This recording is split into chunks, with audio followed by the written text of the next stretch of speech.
Good morning. My name is Walt Westrom. I'm Executive Director of Classroom Earth, and I'd like to welcome you to our teleconference this morning dealing with high technology in the classroom. This particular segment is called the pre-conference segment, and it deals with the transmission of data directly by satellite to schools. And what we're going to do is give you an opportunity to participate in a pre-conference technical seminar, so to speak. What we're going to do is we're going to show you how you can hook up your satellite dish to a special communications device, or at any rate, to set up a special communications device that will allow you to pick up printed word in addition to what you see on television. So that as our program continues and our people have some things to say about their electronic publishing, some of the things that they're doing in their classrooms, they can send you the handouts at the same time. At this time, I'd like to introduce Mr. David Susare, Dr. Seuss, formerly of Apple Computer, now DMSAT from Santa Cruz, California. Welcome to our program. Thank David. you, Walt. Thanks, Walt. I'm glad to be here. I'm glad to be able to explain this device you had us design. Good. What I should say that we did ask Dr. Susare to it's not Mr., it's Dr. Susare, who was referred to as Dr. Seuss, not of green eggs and ham, I understand, but the inventor of what we call the Classroom Earth box, which we asked him to consider putting together for us. And what the device does, basically, it provides information directly next to the TV. Do you want to kind of expound on that a little bit? Sure, Walter. What the box was designed to do was fulfill some parameters that you gave us, and they weren't that many. You wanted a box that was easy to use, right? Would emulate a computer in a satellite communications link. Mm-hmm. You wanted it to interface to any computer, mm-hmm. and in case the computer wasn't there, you wanted to be the computer and talk to a printer. And you also wanted it to end all war on the planet. Right. I had a little trouble with the last part. With the last part, right. Okay. But maybe we can work on that later. So what we have here is a device that is a little bit different from anything that has been done before. Up until this point, it was necessary to use a computer next to a TV or next to a ham radio or whatever in order to receive text material over the air. And what we're doing right now is by having a device sitting by the side here, you don't have to have somebody as a co-pilot, so to speak, typing out the figures on a keyboard. That's right, Walter. Normally, you would have a interface between your computer and your printer, and you'd have another interface between your computer and maybe a modem and a phone line. Well, that gets kind of complex. And what we decided to do was put together something that would take those problems away and allow you to go directly to a printer or directly to your computer right off the satellite. And it's happening simultaneously as the video is getting to the site. So at the same time that you're transmitting this video picture to your teleconference or you're transmitting your studies via the distance learning systems, you can also be getting the handouts and the printed material. So it's kind of like an express service for the price of the paper alone. That's true, Walter. One nice thing about the technology that we now can enjoy, and that is you'll notice it's starting to print now as we get our messages across on the other carrier. Now this is being broadcast all over over North America at this point at the same time. That is correct.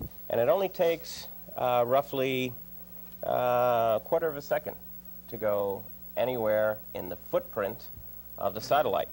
and the max it would take is 1 second to get anywhere in the world. I've had messages go from desk to desk that take longer than that. Right. Well, earlier this year, or I should say back in December, we had a very quick teleconference between Acton High School of London, England, and Hall High School of Spring Valley, Illinois. And we used the device to connect over to London. And at that time, it went through 2 satellites and then finally came down at the other end. And while they were watching television with the box next to it and just a printer, nothing else, just the box and the printer, they were able to receive, what was it, about 20 pages of information, and it worked flawlessly through 2 satellites. It's through 2 satellites. So basically what we did was we crossed over international boundaries. As most of you know, if you ever used a modem and called outside of the United States, you had problems with all the other technologies and compatibility. Well, we had to cross over that compatibility boundary, and we needed computers to talk to each other all around the world so that we truly could have a Classroom Earth. You'll notice that right now it's printing, and this is the data coming right off the satellite. And you'll also notice that the computers aren't even being used. Okay? He's coming right out of the studio feed of this data, and this is the same data, this picture, is being transmitted all across the country. Maybe we can hold that up. It took a little longer because this was graphics. Otherwise, it zips right along, back and forth quite a bit, bidirectional. Now, at this time, we do have 5 schools that are downlinking this particular information. 4 of them are located in Illinois and are part of a Star Schools network in Illinois, and 1 in Shreveport. And all of them will be receiving the information in about 1/4 of a second. That's right, Walter. What you're going to notice is that this type of device, when attached to the printer, all it needs to hear is those special tones on the right channel. Just think of data and think of right. And you'll have the audio tones coming into the box and going right through to the printer. Okay, now here it comes out with regular text. And we can just hold that up. So, what's being sent is a copy of the Star Schools bill. Some of you may know that Senator Edward Kennedy of Massachusetts is currently one of the main sponsors of a bill to provide $100 million over a 5-year period to assist schools in satellite communications specifically, and other technologies incidentally. And it's of tremendous interest not only to Classroom Earth, but to schools and to state agencies around the country in a way of being able to provide educational programs to schools. Now, the other thing that we should mention, of course, I mentioned there were 5 schools. I should name them. Booker T. Washington High School here in Shreveport, and Washington High School in Washington, Illinois, Oswego High School in Oswego, Illinois, School District 59 in Arlington Heights, Illinois, and Hall High School of Spring Valley, Illinois.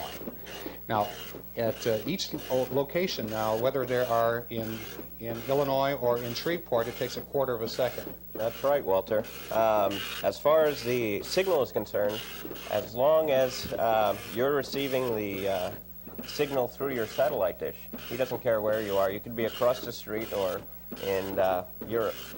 And we all know that the actual distance from here to Booker T. Washington High School is 40,000 miles. 40,000 miles round trip. That seems like an awful long trip to just to get from one end of town to the other. But on the other side, it means, though, that Shreveport and Illinois schools are getting it at identically the same time. Did I mention that Shreveport is also, or should I say Hall High School is also 40,000 miles away.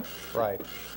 And every one of the others. So everyone is, for all intents and purposes, even though there may be a 2,000-mile difference over land, there's no difference as far as directly from the satellite back. That's true. And that's just the nature of satellite communications. The data goes up to the satellites, and it's 22,500 miles away, and 22,500 back, and it's at the speed of light, so that's roughly a quarter of a second. Okay, we have a telephone number you can call in case you have any questions about this, and we'll be happy to take some questions from the audience. The number at home, I'm sorry, the number that you can call from at your school is 318, area code 318-226-8776. That's 318-226-8776. Now, one last thing I'd like to mention is just exactly what's needed. First, I guess we start with a satellite receiver. That's right. And we assume since you're watching the program, you're watching at, you have to have a satellite receiver. What we're looking at now is a Luxor, which is fairly common. And on the back of this particular device, you'll notice that it is stereo. That is to say, it has two separate audio channels. So on the left-hand side, you get the information, the spoken word, and on the right-hand side, you get the data. And you tune on the back to make sure that the one side is for audio and the other side is for data. Then once that happens, if you want to go directly to the box, you may, but chances are you'd like to record it. So what you do then is you run it through what we have here is a stereo VCR, and that's something that's also off the shelf. Most schools have a VCR. Many of them have stereo VCRs. So if you want to make a backup copy in between, like you would like when you record something at home, you watch the TV, but then you record it so that you can play it back later. You can do the same thing with this. Just remember that the second audio channel happens to be data. And then that runs into this box, and then another wire comes out of this box after it listens to the tones, and then it tells the printer what to do. That's essentially what it is. That's absolutely right, Walter. What the box consists of is you'll notice that there are no knobs or anything to adjust. The back of the box, you have the input, which is the audio tones coming out of your satellite receiver or your VCR, and then you have a power connector, and then you have your printer or computer port. And it doesn't matter if you're plugged into a printer or a computer, or a printer and a computer. It doesn't matter to the box. The signal will get to either site. You have an on-off switch, and you have a speed switch, and that's all there is to it. What Walter wanted was something that was easy to use, and what we built for him was something that you plug in and it works. So everybody understands there's no obligation to buy anything. This is, as far as this particular program is concerned, is strictly information. If you have any desire to get printed information or would like to talk to people at DMSAT, maybe you could tell us where to call and write. Sure. If you want to get information, you can call DMSAT, and one of the friendly people there will answer your call. And we're in Santa Cruz, California. And I'll give you the address. It's 2525C SoCal Drive, Santa Cruz. And the phone number is 408-479-8881. Super. Well, do we have any questions here from the audience at this point? Okay. While you think about what questions you'd like to ask, if you have any, I'd like to simply point out the picture that we have right here. It's a letter, and it has a picture of somebody on the top. I don't know if we can catch that on the camera. Okay. Now, so it will do graphics as well as the printed word. So that means that at some time, when we say that we can do desktop publishing, that infers such things as a magazine. Right? That's right. And such things as pictures. That's right. And text and drawings and so forth. In other words, like a magazine article or a newsletter that could have all that information at one time. That's absolutely right. And what you'll notice is that right now we're going at 1200 BPS. But you will eventually see is higher and higher speeds and better data rates. We do have a call from Dave at Washington, Illinois, at Washington High School. Dave, are you there? Hello, Walt. Hi, Dave. How are you? Fine. Yes, everything seems to be working fine on our end. Okay. It's nice that the weather hasn't interfered with the signal. Super. Like it does with the mail sometimes. Also, I'd like to comment that you can also videotape this material at the same time in case you would like to play it back at another time and hook it up to your printer. That's a good point, that not only can you put it back to computer and then use the information and sandwich it into some document that you have later that you want to produce, but you can also just record the whole thing. Then 10 years later, when you play the program back, you can use the device to provide you with the handouts. That's the point you're making, isn't it? Yes, it is. That's super. Well, I think we're all looking forward to the day when we can have laser printers over here and have pictures and full magazines, full-blown magazines, right off the satellite directly to the school. You were saying something before the program started that right now we know that we can have TV programs that are sent all over at the same time, and so we can enjoy entertainment. One place it broadcasts, and then everybody all over the world or wherever it's broadcast can watch it. But we haven't really been able to do the same thing with libraries, have we? That's correct. And that's really what this is all about. Right. What eventually we need to see, and now we have the technology to see that, are universal libraries. Educators can now tap resources from all over the world. We can truly have a classroom that encompasses the entire Earth. And everybody will start from the same level because everyone will have the same library information. So any place that a TV signal is received, you can have information. And it doesn't matter what type of computer you have. And it doesn't matter what country you're in. It doesn't matter what language you speak because computer data is universal. So really what we're looking at is a device that will be able to put the printed word right next to the TV picture, and whether that TV picture comes from or goes to someplace in the United States, or if it comes from Europe or goes to Europe or Asia or South America or anywhere in the world, Australia, for example, that the same printed word can be received. The handouts can be sent out simultaneously. You know, one of the things that we talked about with Teacher in Space was that the materials that we had, we got them so sometimes by the time you printed them, you collated them, you put the postage on, there got to be a point where it cost so much money to print and to mail out that we could see a problem in continuing the program further. What this does is it gives us an opportunity to send all the materials in advance, let's say 3 weeks in advance in one teleconference, so when the program comes on, it can be used at that time. So you can use it either as an express service or as an express service 3 weeks before, so that it's commonly used. We want to thank you very much for your letting us come into your schools and showing you what we have. And during the program, there will be 43 minutes of data. The data will end approximately at 18 minutes after the hour. There are about 43 minutes of data all in all. And so we hope that those schools who have the box will take advantage of the materials. We thank you very much for the opportunity of visiting with you today.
Good morning and welcome to Shreveport, Louisiana.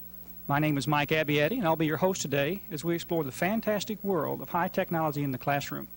We're being brought to you today by the Caddo Parish School Board, Classroom Earth, and Alternate View Network. Now this is a live and interactive teleconference. Teachers and students, we're coming into your classrooms for a reason. We want you to be part of our Classroom Earth. We have a very large audience with us today in the studio.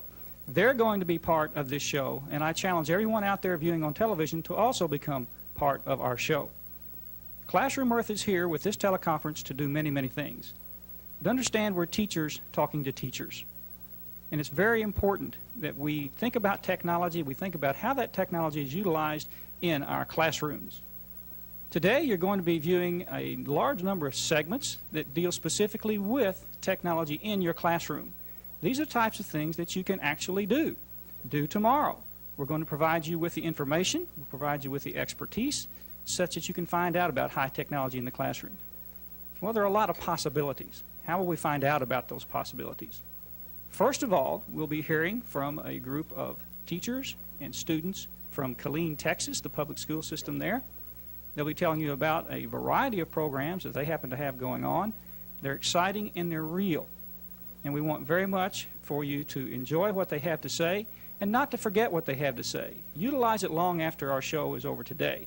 Because as the show goes on and we put that number up, we'd like for you to call in. We'd like for you to make contact with these people, make contact with us, and let's see if we can truly make the technology fit the student rather than making the student fit the technology.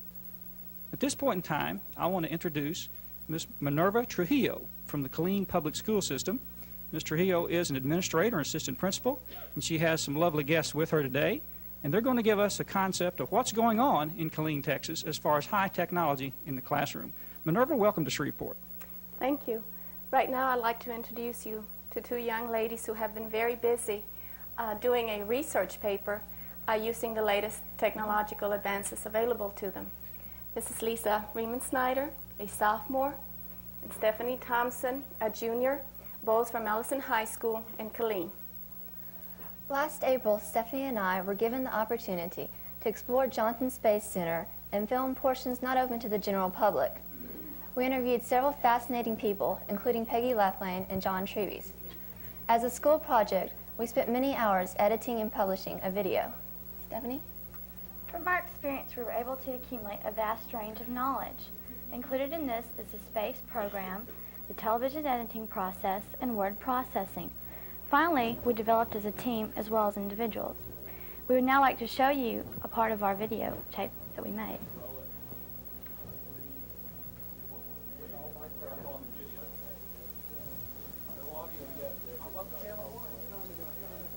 The instinct, the drive, that pushes man to question and to explore has taken us to places we never expected to be. Science today, much like that of yesterday, continues to question and explore. Without this factor, Columbus would not have found America. We would still think that the Earth was the center of the universe, and man would never have set foot on the moon. Today, science explores, but what? Information changes daily in the areas of medicine, the arts, and the environment. In one way or another, all these fields contribute to yet a more dynamic area, developing the space frontier. Mass research goes on daily in an effort to further our knowledge of space. In this information age, increasing student involvement is crucial to keep pace with the changing technology base. Learning about space, conducting research, and creating new products and ideas in this high technology society are imperatives for today's students. After 5 weeks of research and planning, students from a Classroom Earth School in Killeen, Texas, spent 3 days at the astronaut training labs of NASA. During our tour, we went through the Space Shuttle and Space Station mock-ups, Mission Control, and the Weightless Environment Training Facility, WET-F. We wore some of the special blue flight suits as used by the astronauts during actual space flights. This gave us the satisfaction of feeling that we were fulfilling our dreams of someday going into space.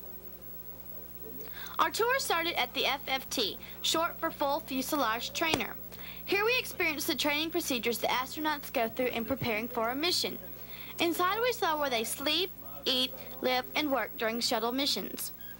NASA uses the FFT to train astronauts in the events of launch, deorbit prep, landing procedures, and the Remote Manipulator System, RMS.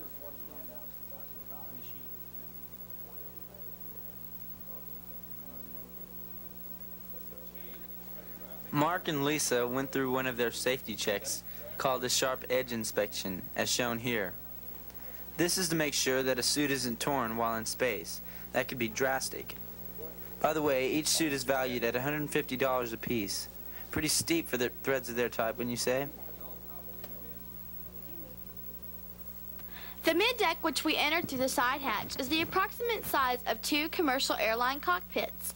On the middeck, we located the waste disposal unit, lockers, and 5 general-purpose computers.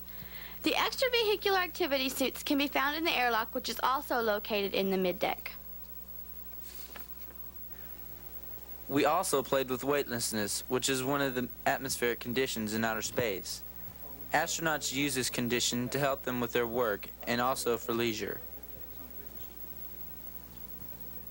Zip and Johnny were also able to make use of the RMS, which is a giant arm-like machine that aids the crew of their shuttle in repair and other such jobs. The RMS is located in the payload bay area, which has a mock-up of its own.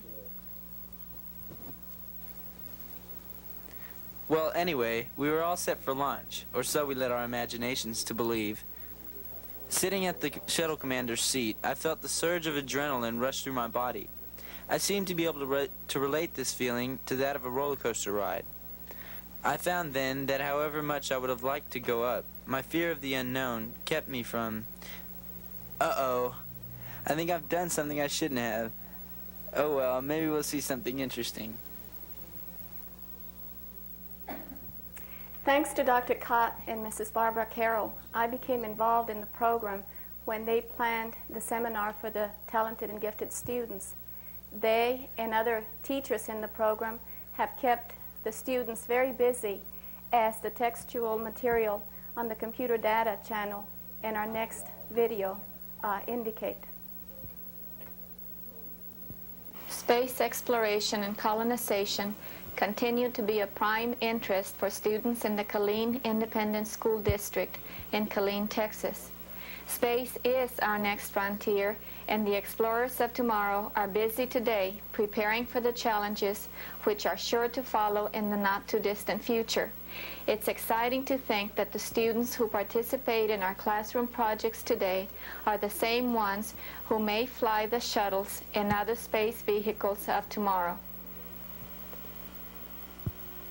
Talented and gifted students from Killeen visited the NASA Shuttle Training Labs in April 1987, where they explored the shuttle flight deck, sleeping quarters, and cargo bay, imagining themselves to be living and working in space.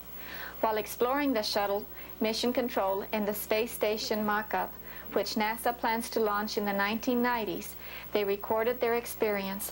They returned home to continue research, to write a video script, and to edit the hours of recorded tape.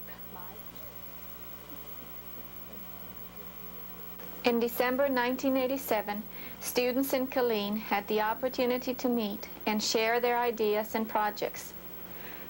All had been working on different aspects of space exploration, such as a coordinated mirror watch, rocket launching, model space station construction, shuttle prediction and recognition, star charts, guided imagery, space poems, Russian language, problem solving for cooperation with international space explorers, desktop publishing, and electronic publishing with computer bulletin boards and satellite communications. Teachers in the Talented and Gifted program brought the students not only the opportunity to share ideas and projects, but to meet Peggy Lathlen, a finalist in the NASA Teacher in Space program. They gathered at Central Texas College with excitement in their eyes, anxious to talk about their discoveries and to find what others had to offer. Ms. Barbara Carroll welcomed the students and outlined the agenda for the afternoon and evening events. She further delineated all locations for the exhibits and demonstrations to avoid confusion and to keep everyone on task. Stephanie and Lisa introduced Peggy Lakeland, who showed a film of the 1984 shuttle flights. Peggy also presented aspects of the Teacher in Space program training and how the finalists were chosen. She shared the problem-solving skills used in the flying and living in the space shuttle. Then she challenged the students to think about how different problems encountered in the actual flying were solved. She is not only a Teacher in Space finalist, but also a consummate teacher here on Earth, as she held the attention of 400 middle school and high school students. The USSR launched the permanently manned space station Mir in February 1986. Students have been following the mission this year in an organized Mir Watch, which focuses on seeing an occupied space station with the naked eye. An IBM PC's program and data to predict the location of Mir can be obtained from the National Space Society by calling area code 202-543-1900.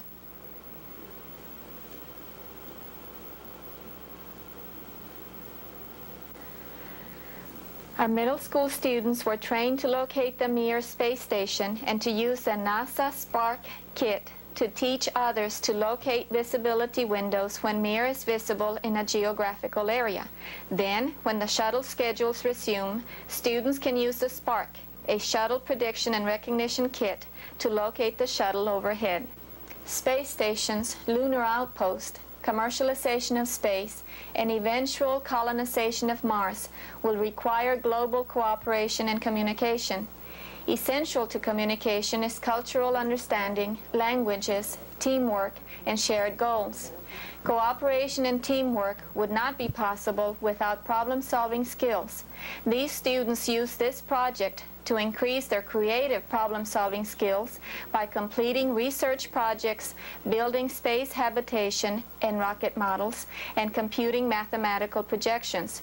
Follow-up activities to the Mir Watch and Space Conference for our talented and gifted students include competition in the Texas Future Problem Solving Program and scenario writing. They are creating alternative futures in process writing activities using guided imagery and diaries, creating scenarios, poetry, journal entries, identifying problems and solutions in space travel to Mars, and increasing computer communication skills with desktop and electronic publishing. Written products are published electronically on local computer bulletin boards to share with a computer using Community and to share with a nationwide audience using satellite technology. Journalism students in middle schools are using desktop publishing for school newspapers. Teaching, an awesome responsibility to 21st century society. How might we prepare our students to face the challenges of space travel, to reduce the impact of imminent obsolescence of ideas, products, technology, to prepare them for the challenges of an information age? Teachers and students provided some of the answers when asked.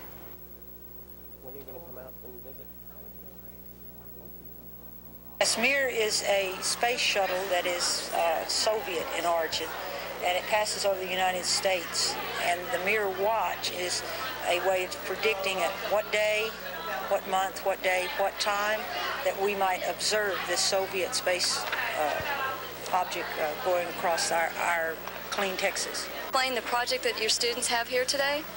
Our campus selected to do a presentation on space stations, and we designed it in an interdisciplinary fashion. Our tag faculty worked together, and we came up with a program that was designed to include the language arts, history, science, and mathematical ends of the development of, the history of, and the creation of space stations. Hi, I'm Pamela Woolsey, and this is Laura Stobie. In our science class, we were instructed to build and make a model of a space station. In doing this, we were supposed to learn how life would really be like in space.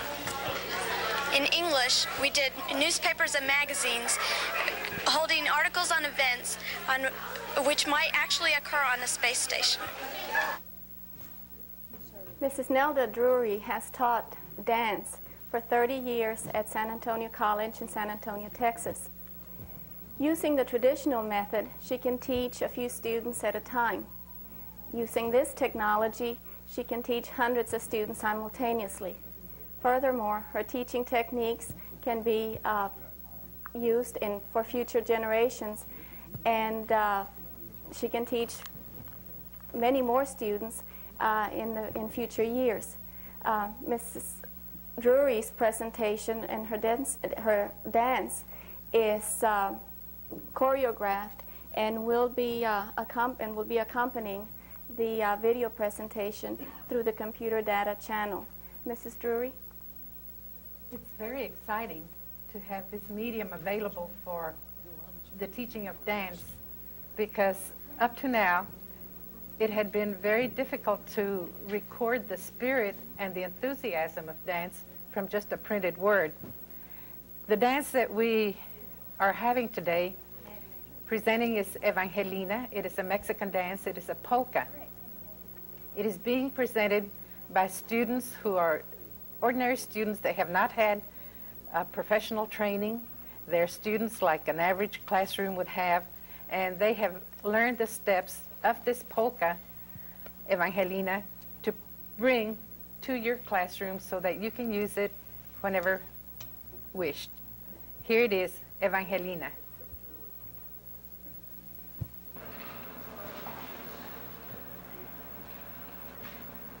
Step 1 of Evangelina is the taconazo.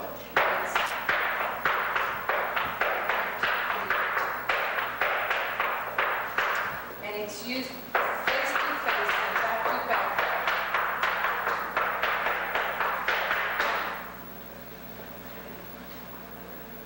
Step 1 of Evangelina.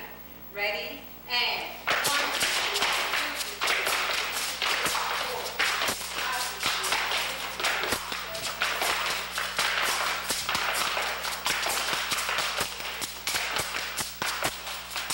Ready, and stop. Step 2 of Evangelina is the brushing step. You brush in front and out and back and tap and slide and slide, slide and bounce. In front and out and back and tap and slide and slide and slide and bounce. Jumping each time as you do it. Step 2 of Evangelina, the brush step. Ready, and brush, brush, brush, tap, slide, 2, 3, bounce. Brush, tap, slide, 2, 3, bounce. Brush, brush, tap, slide, 2, 3, bounce. Brush, brush, tap, slide, 2, 3, bounce. Step 3 of Evangelina is a polka.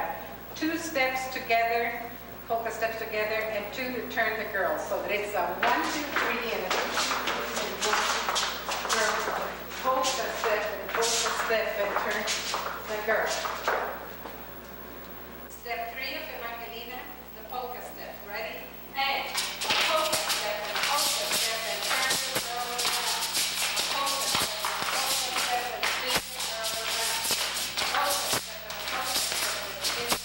around. A polka step, and spin the girl around. Step 4 of Evangelina is the Apache step. It's a push forward, push back, spin, around, and a forward, and back, and turn around.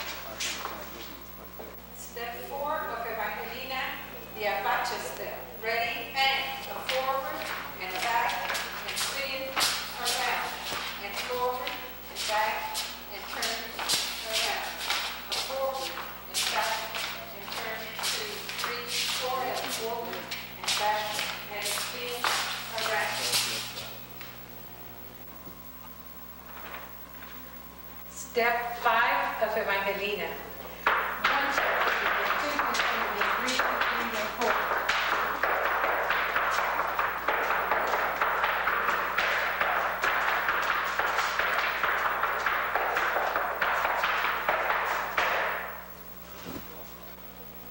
Step 5 of Evangelina. Ready, and 1, 2, 3, and 4. Back. 3, 4, 4.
learning using the latest technological advances.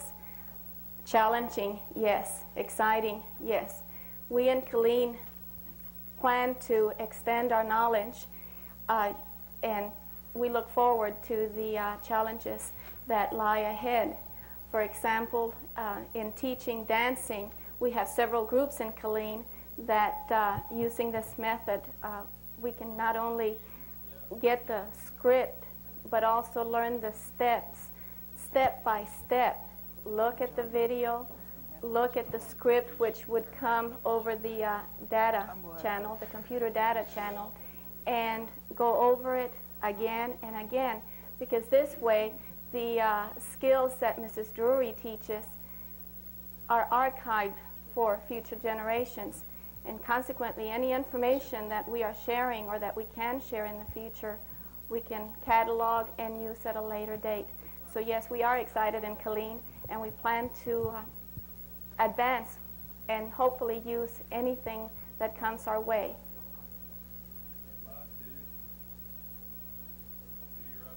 At this time, we're going to be taking some questions and answers here in the studio. Those of you who would like to call in during the 45-minute period in the hour, you'll be able to call in your questions. Please begin doing so a little bit beforehand to make sure that you're online. So we'd like to, at this point, take questions right here in the studio audience. Do we have some questions about the programs that you've seen so far? We have a question right over here.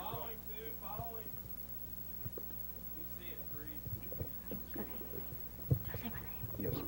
Tell us your name, please. My name is Jenny Fant, and I'm from Southfield School. What equipment is necessary for this type of interactive education to set up the basic system?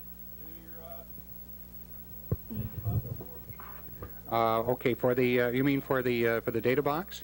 For example, with the dance, what type of equipment would we need to understand and to learn the dance steps? Okay, one of the things that we do have is we have the complete description of the dance steps on the data box, and we did send that out this time. Normally what you'd have to do is you'd have to mail that information on out, and in this time we wanted to use the data box. So at this point we'll have it on data box. If you'd like to have a copy, you can just write to us at Classroom Earth, Spring Valley, Illinois, 61362, and we'll be happy to mail you a copy. Okay, thank you. Any other questions, please?